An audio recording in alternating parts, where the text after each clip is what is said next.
Pretty good. How you do? Oh, fantastic. I see your little curls. I'm gonna get a haircut on Sunday, so they'll be more curly on Monday. Who's gonna cut them? It's students because I want to pay $18. You trust? Well, last time I tried to cut my own hair, and that's why I have these twists in because I gave myself like two little like strand bangs. Gave yourself bang. Mom, I don't even want to talk about it. It's gonna be twisted 5 months. I Legit 5 months. bang. But that's what I was trying to tell you the other day when it's like I always got to do something to my hair. You Next time I'm gonna try to meditate and just do a pink streak or something. gotta keep it creative. I can't stop. So I'm just gonna do something like that next time. The worst things, but yeah, I dig it. I definitely can dig it. What they do. It's gonna Mhm. be good. All right, I'm pulling up the notes. Don't worry, darling. I'm not. I don't worry. I don't worry about a thing. No, no, no, no, no, no. Cause every little thing. Let's proceed. Okay. So, would you like to perchance like set an intention? I intend to have a really nice, fun time talking to you, okay? Oh, that's good. That's good. That's good. What is your intention? Oh, well, I intend to have a conversation that will perchance be helpful to somebody else Preach. or us. Or like us, You know how and we maybe do. some other people's too. Bonus. You know how we do. So, shall I kick it off? Do you have any questions prepared, or shall I kick it off? Oh, please go ahead, girl. Okay. So, shouldn't get Oh loose with it. wow. Yeah, get Loose with it limber. one time. Get Did loose with it you one saw this time. video? You gotta do the full body like Yes. Get loose with it one time for the one hey, time. Okay. right. So, Leah, Miss Morris. Girl. Don't make me come over there. I'll yank you through the screen. Just Okay, but for real though. please. So, a lot of the music you've written over the last year has been very much about being present and grateful for the little things and the little sweet things and things like that. So, I wanted to bring up a concept called flow states. Okay. It's something that I learned about while in design school, actually. But I've found since then that it really applies to just life in general. Um, it's used a lot when you talk about musicians, creative people, even athletes.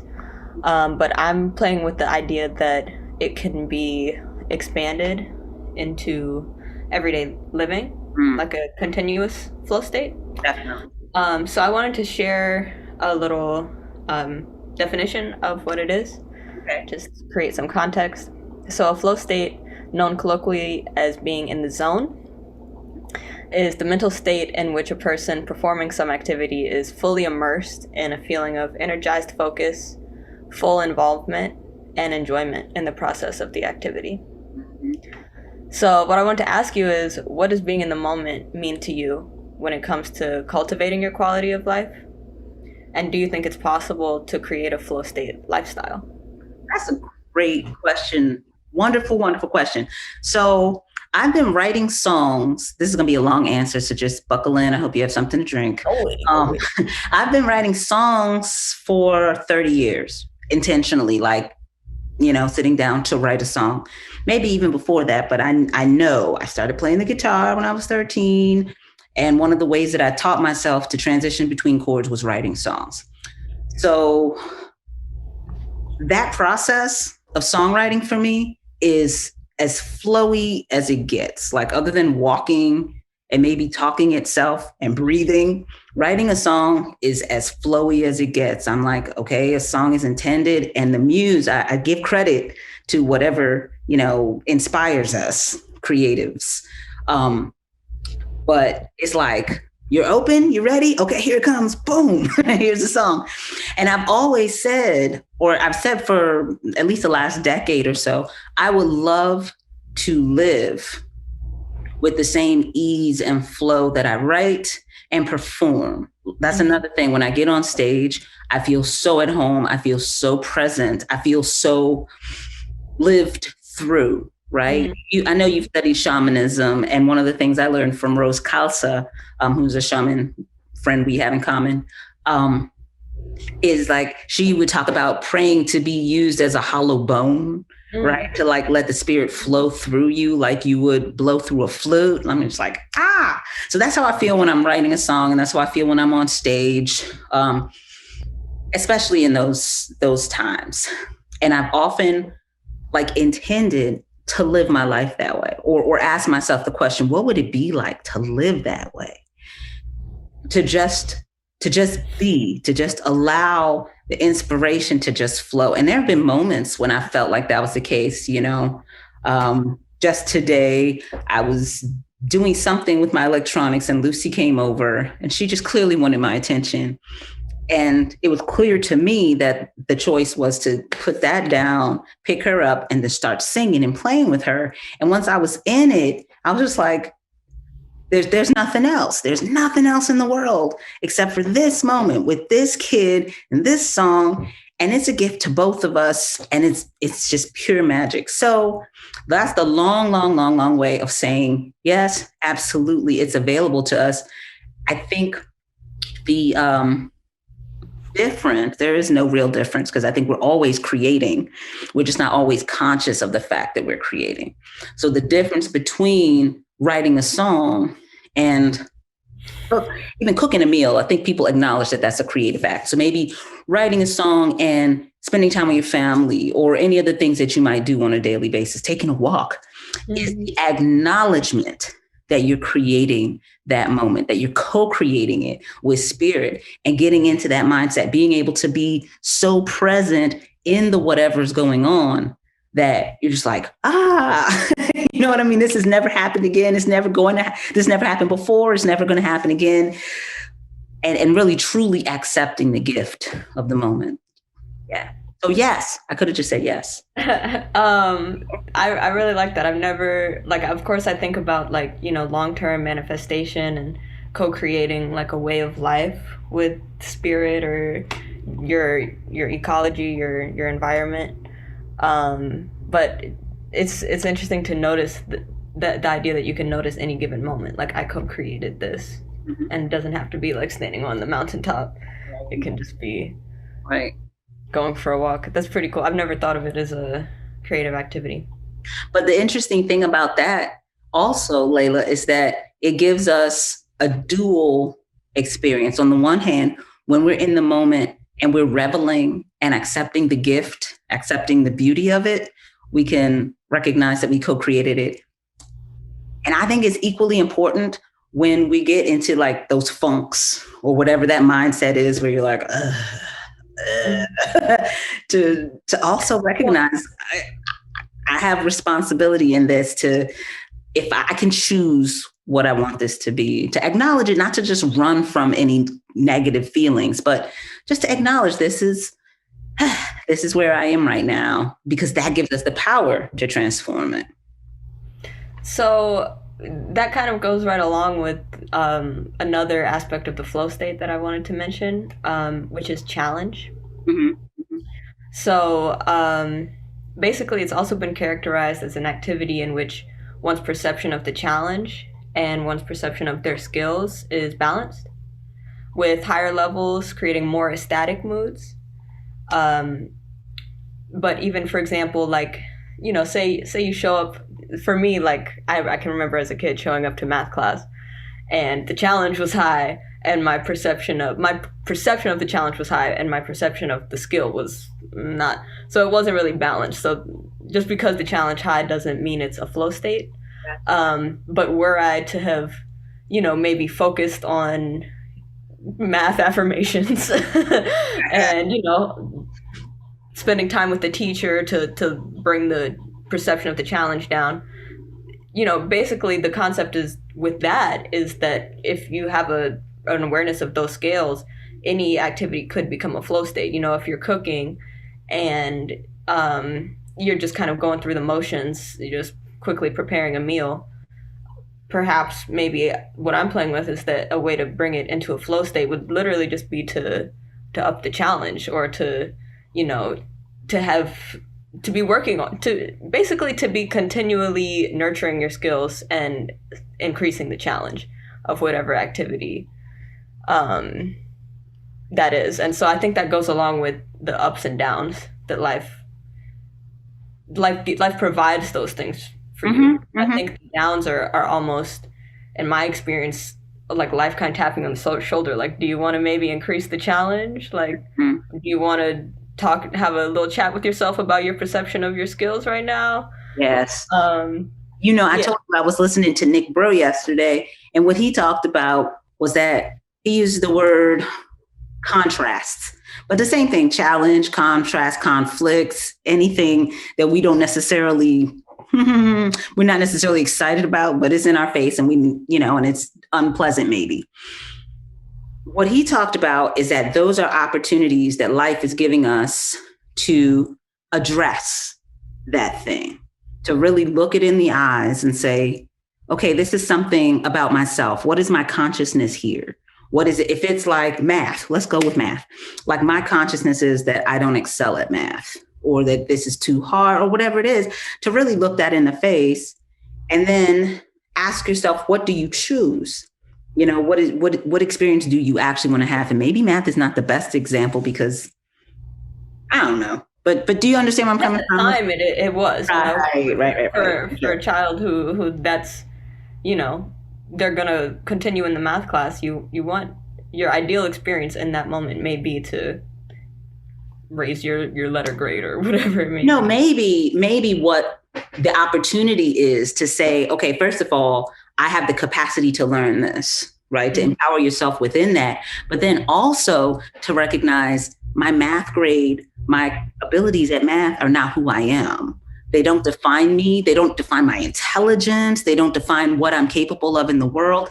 And I think that's a really important gift to give ourselves, or to give children or anybody we're around, to recognize, okay, so everybody doesn't excel at everything, but even the things that you excel at don't define who you are. They don't give you worth, right? Like, that's one of the things that's been really helpful for me in the last years, to remember I'm not worthy of being alive because I can write a song, or so just. I like, what I'm taking from that is like, it's less the fruits of your labor and more that the labor is the fruit, in a flow state, or in that kind of mindset.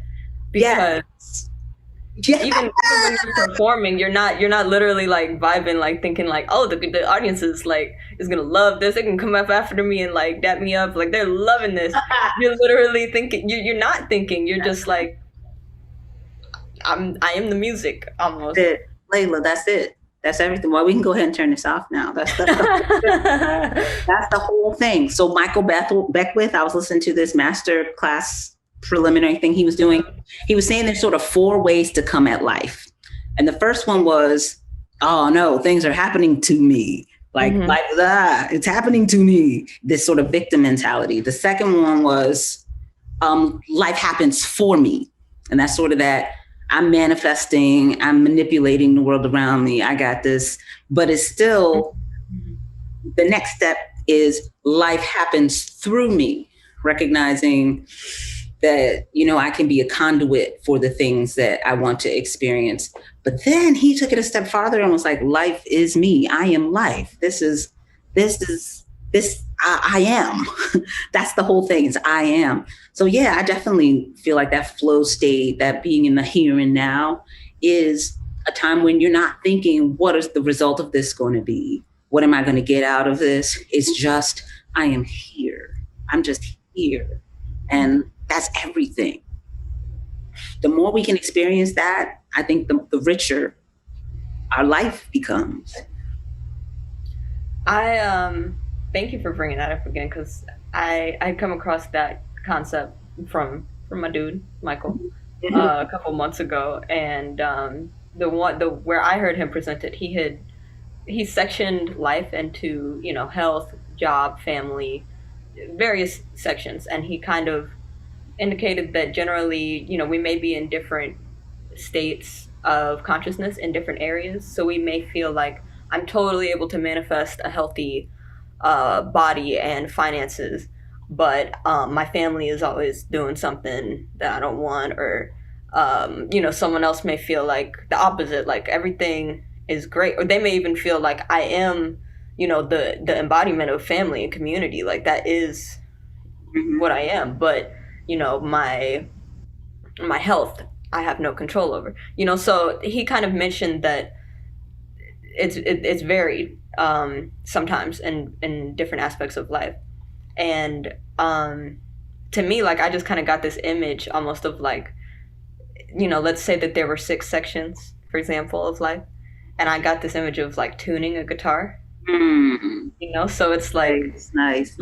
You tune like one string and the next string, and whichever one, because strings don't always go out of tune at the same time.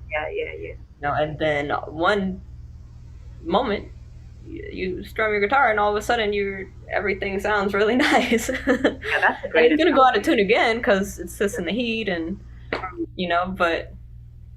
So I don't know. That image just came to me. That's a great analogy. I really like that a lot, because it acknowledges too, even though like you can say, okay, my health is this, my family's this, my job is this, my finances are this.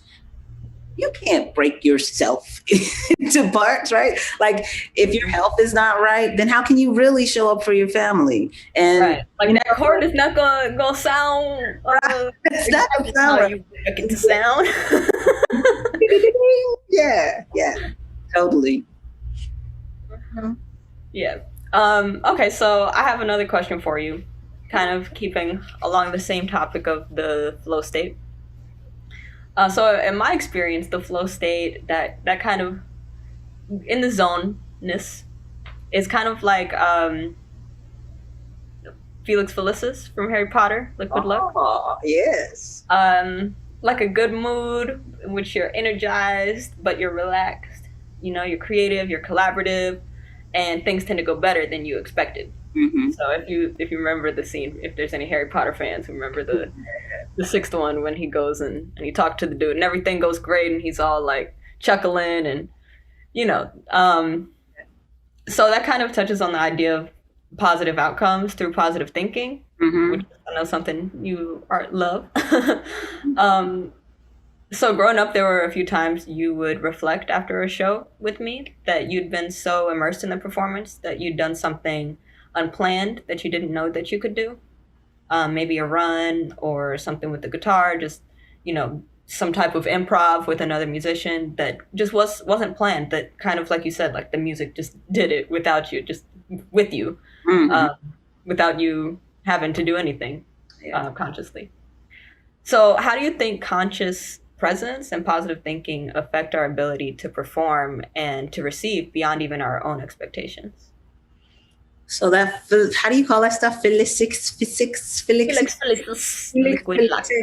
I like that. That's a cool reference. And you know what it reminds me of? I guess that's probably Latin. You got to give that woman credit. She definitely did her homework. Like all her references are on point.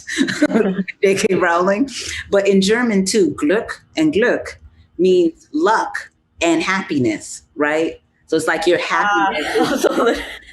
Literally, your happiness is your luck. Like happiness is your luck. You get happy, you get because think about it, if you walk into a situation already elevated, right, emotionally, it doesn't even matter what happens.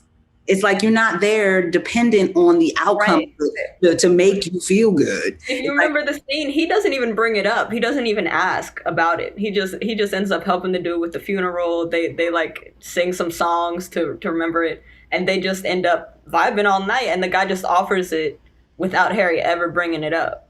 Yeah. So I think that kind of thing happens all the time in life when you kind of, like we were saying before, like you forget about the fruits of the labor and you literally are just like, I'm just here, like I'm gonna do something that feels good. So, and I think really it's really important. Again, I got to give credit to Nick Bro once again, because you talk about you can't be dependent on these outcomes. You can't walk into the situation and the situation is all of life. Like, oh, if I get this, if this happens, this rigid, like, dependency, this need, goodness knows, and I'm not pointing fingers at anybody except for like myself in the past and hopefully never again. Like this I need Yeah, this. yeah, This is going to be the thing that makes me happy. This is going to be. totally. Like we can get like that literally about like lunch. Like it's something you have to kind of be aware of and just notice like Right. why is that important? Like isn't it Mm, nicer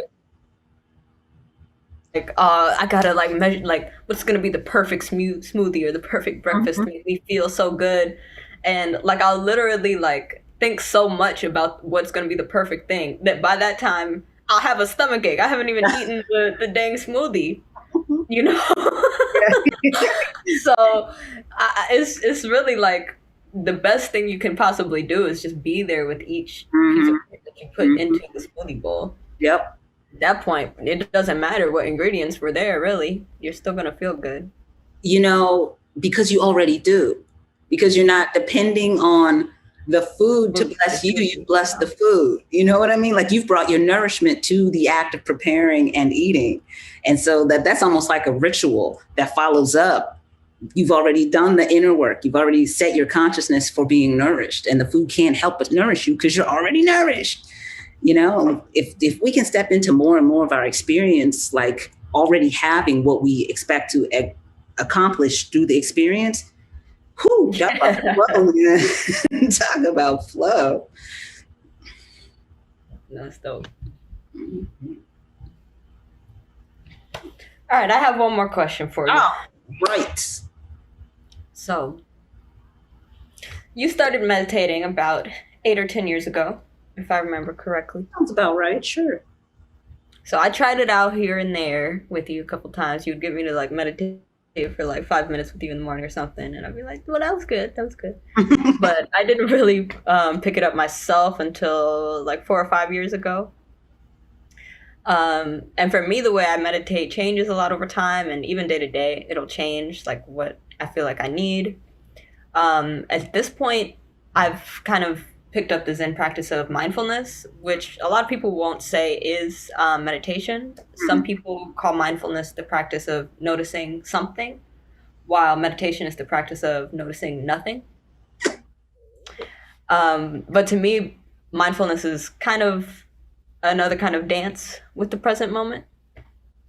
It is like the Buddhist flow state. um, they describe it as a non-judgmental awareness of the now, just as it is. Okay. So we notice our emotions, our thoughts, our bodies, and surroundings with conscious acceptance. And I found that practice really makes a lot of space for gratitude and love because once you take judgment away, that's really all that's left in my experience. Mm-hmm. Um, so, how has meditation affected, or mindfulness, how have they affected your ability to be present moment by moment? And how has showing up for life in a conscious way changed your overall perspective? It's a big, big question, big topic. Like you said, your meditation, my experience of everything, right, of life itself is an ongoing discovery. It's like you might wake up one day and go, what? I always knew this. Like I remember a few times I've listened to songs I wrote when I was 18 and I'm Mhm. saying stuff. I do. I listen to songs you wrote when you were 18, You and know, I'm like, and I was saying stuff that I I'm wrote like, that. I knew that. I knew that then. I knew it, or at least maybe what I knew of it then was a certain version. Like in the Bible, it says, when I was a child, I saw with childish eyes. And now that I'm an adult, I see. So, like I had the words and the syntax, but the way I see those same concepts now is definitely different. There's more of me, like all of me coming to these things. And I will definitely credit the experience, the practice of meditation with just as an example, seeing like before I began meditating, I had like serious anger management issues. I could say I inherited them because, my mom had anger management issues. Um, but the fact is, once you become an adult, you're making choices. So I'm not trying to put that on my mom. I'm just saying I had that modeled for me. I also had my dad's like totally indifferent, passive aggressive response where I could be like, yelling in my face and I just don't care. But, it was like I knew at some point that I had to take responsibility for how I was going to live. And that's one of the tools that meditation has given me, is to be able to be present in the moment, making choices, not a zombie, like just going through the motions of stuff, like on co-pilot, like my life is just kind of happening to me, but really being able, and you know, it's a practice. Sometimes you miss the mark and you get better over time, but being able to at least take the responsibility to say, this is what I choose, you know, this is what I want to practice. This is what I intend. And you know, there have been, let's say, there have been times and people and different modalities that I've learned that have helped me up my game. Like I think about in the last 2 years, how your and my relationship has changed. Mm-hmm. Some of the credit maybe goes to meditation, maybe some of the credit goes to the Landmark Forum, maybe some of the credit goes to, you know, this last year being so intense. Mm-hmm. But at some point, each of us has to show up and say, oh, new information. Okay, what am I going to do with this? How do I integrate this into who I choose to be in the world? So I feel like one of the tools, the things about meditation is it just gives you the presence of mind, kind of exactly like you were saying. It gives you the opportunity to see what you're thinking, see who you're choosing to be, and make the decision. Is this working for me? Is this what I want to perpetuate? No? Oh, okay. then you can, you know, decide what you want to do about that. Or maybe it's a yes. Maybe it's a resounding yes, this is working, more. You know?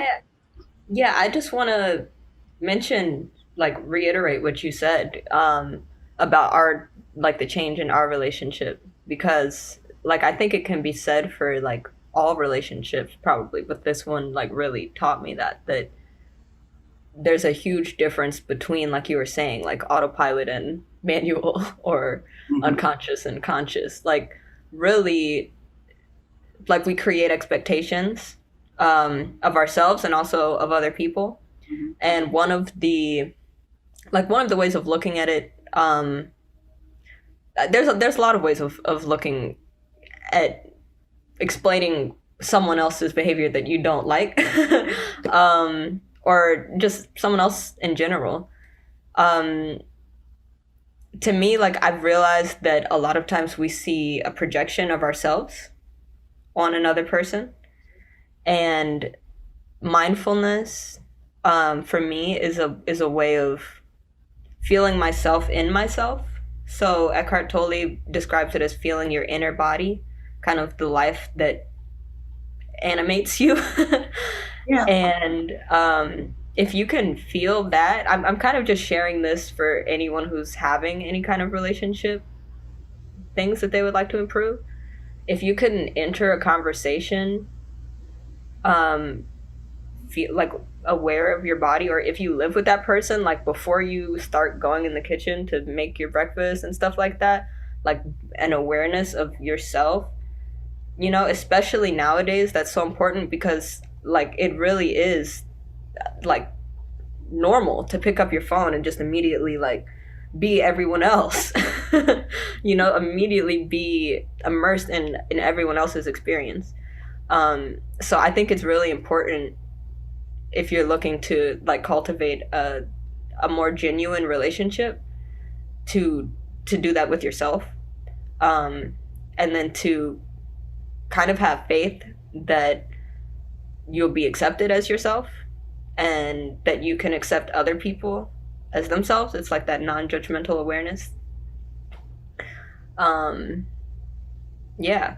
And then a lot of it just creates a lot of room for you to find out things that you never knew, and to see the actual person instead of yourself, you know, because yeah, it's just it's kind of amazing when because you can do that with people that you've known forever, literally. Like, I've known my mom for 21 years, so you know, you can constantly, especially with yourself, like you can hour by hour like uncover parts of yourself that you haven't met in a long time, just by literally just being there. So I think that's like the ultimate gift of the flow state is it's not just like beautiful art that comes out of it, and it's not even just like happiness that comes out of it. It's like deep connection becomes possible because you're actually here. You know, you mentioned early on the practice that I have had in the last year of writing songs while I was taking walks. Often it was songs and answers to questions or feelings of uncertainty, just like these mantras, these like encapsulated mantras to help me transform the energy. And one of them came, Layla, shortly before you said you were going to be making your move. And I realized shortly after it came that it was a gift. I've been calling it medicine. And I don't think I've even told you because people have asked me if I've shared with you the song. Like I've told people the story that it was medicine for our relationship. But I'm not sure that I ever told you that. You've probably heard all the songs on my Good Morning Melody CDs, but the one Just As You Are, like I just started singing that to myself, thinking of you, just as you are, without changing a thing. I accept you. I see you. I hear you. I welcome you in. You don't have to change anything. You don't have to do anything different. And that's like kind of like we were talking about praying over the food, you know, it's like setting your consciousness first, like me coming into experience with you, not being like, oh, you didn't do this and you didn't do that. First of all, recognizing that those are internal judgments. Because if I'm looking at you that way, that means I'm looking at me that way. And I'm judging myself and I'm judging you. And it's just this cycle that will never stop until I stop it. So if I can just say, you know what? I love you. And that's the whole story here. You don't have to change anything. You don't have to do anything different. I just love you. And that was like, oh, I could do that. I could just let go of all this stuff that seems so important for the last 10 years or whatever it is. Okay, we'll try that. And seriously, I mean, like, I don't feel like you're the same person. I don't feel like I'm the same person. And so since we're not the same people, then we can have a whole new relationship. You know, it's pretty magical. Yeah, and I also want to mention, like, I think consciousness is contagious. Like, as soon as one person starts feeling awake in themselves and life and just alive, like, it's a simple feeling, you know, I describe it, the closest thing that I could describe it as is maybe your inner child. You know, if you can think of how you were as a child, like just present, you know, you might have homework to do or things to think about, you know, like we still have things to consider, but we're actually living while we're doing it. We're not like a mind machine. Yeah. You know, we're like in our bodies, like living, and we can feel our fingers while we type if that's one of the activities we need to do and things like that. So that state of mind is literally like dominoes. Like one person in a community starts to feel that, and it literally, like, well, I think there's like a preliminary moment where it's like that person kind of is.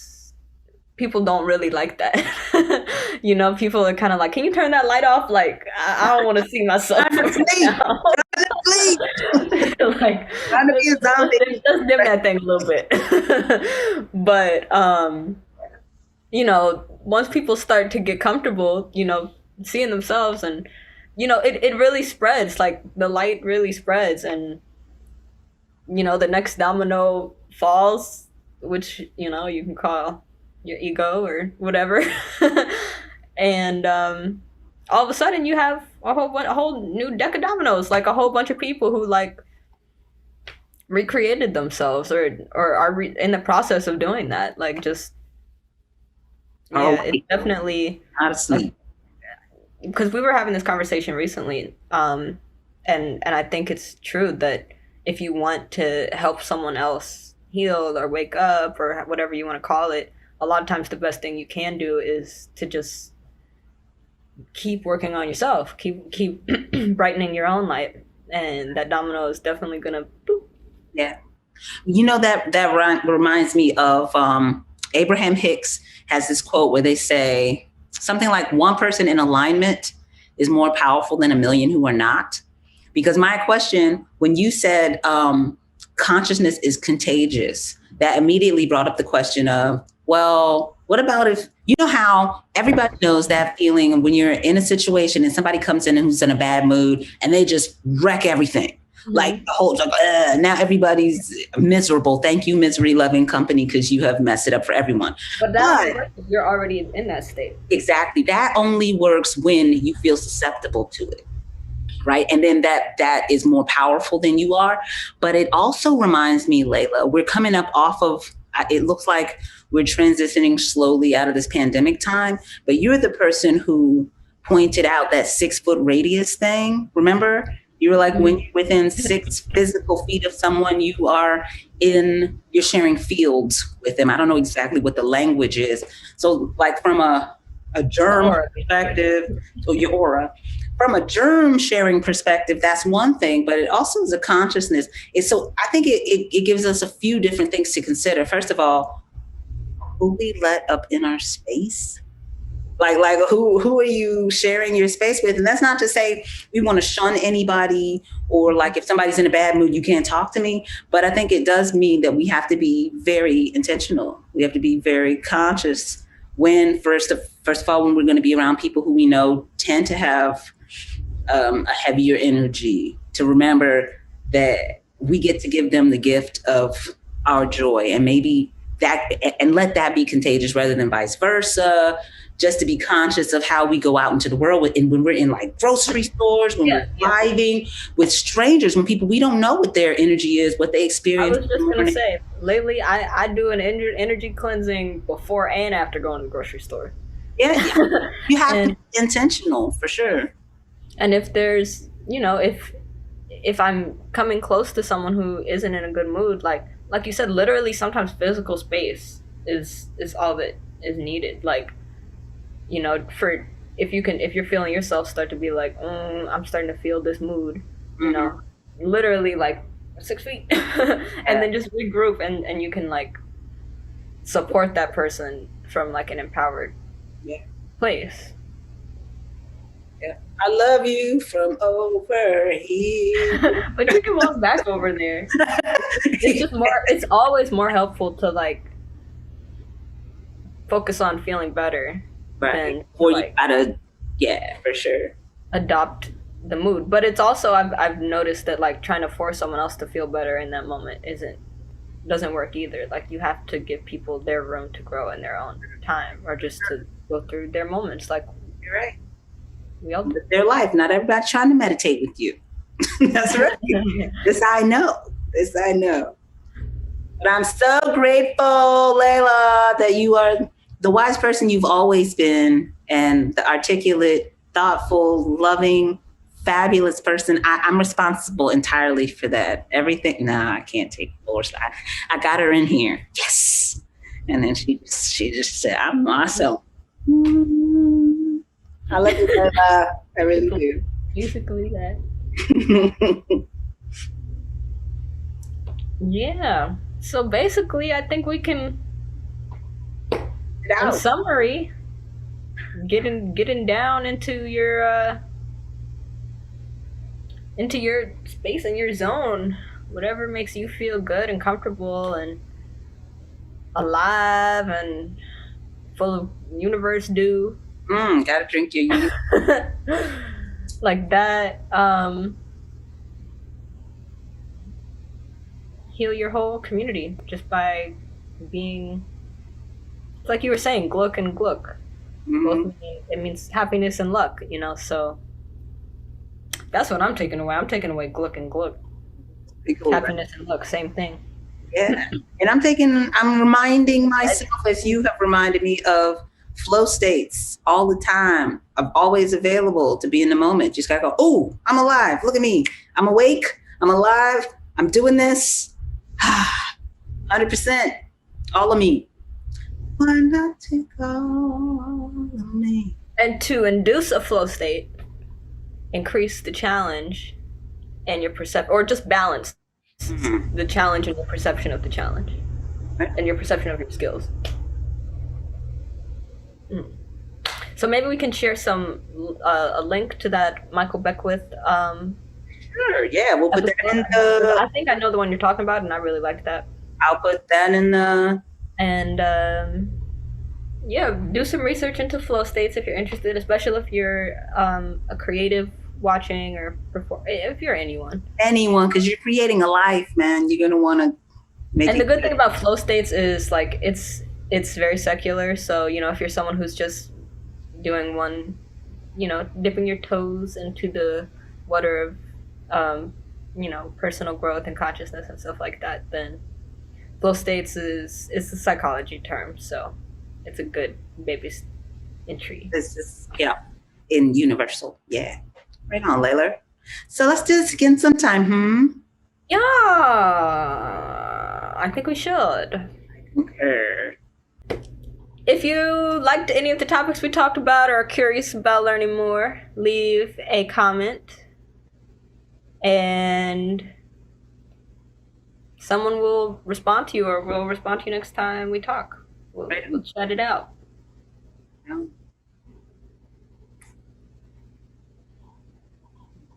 Peace. Peace. Yo. Peace and blessing. Wait, so do you want to just turn off the recording and? Nah, I want to see what else could happen. The bloopers. Right. You gotta leave it for the bloopers. For the outtakes. Like that. That right there. Hey, you guys. Leah here. If you haven't already, I just want to remind you to check out the video for my new song, The Moment. Layla and I were kind of talking a little bit about some of the themes that inspired this song specifically, and the goal, the ideal, the joy of living our best lives. Check out the video, check out the music, and let me know what you think. Thanks so much for hanging out. Bye.